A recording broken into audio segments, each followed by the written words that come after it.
11ஆம் வகுப்பு மாணவர்களுக்கு கணக்கு பதிவுகள் தேர்வுக்குரிய கணக்கியலின் பொன்னான விதிகள். ஆள்சார் கணக்கு. பெறுபவரை பற்று செய்க, தருபவரை வரவு செய்க. சொத்து கணக்கு. உள்வருவன பற்று செய்க, வெளிச்செலவின வரவு செய்க. பெயரளவு கணக்கு. அனைத்து செலவுகளையும் நட்டங்களையும் பற்று செய்க, அனைத்து வருமானங்களையும் ஆதாயங்களையும் வரவு செய்க. இது ஒரு முக்கியமான வினா.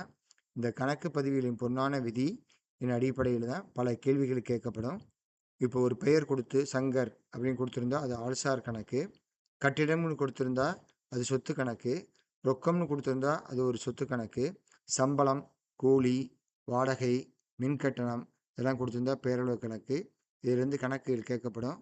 ஆள்சார் கணக்கா, சொத்து கணக்கா, பேரளவு கணக்கா அப்படின்னு கேட்கப்படும். இது ஒரு தியரி கேட்கப்படும். கணக்கின் பொன்னான விதிகள் கேட்கப்படும். இதன் அடிப்படையில் தான் நம்ம குறிப்பேடு தயாரிக்க போகிறோம்.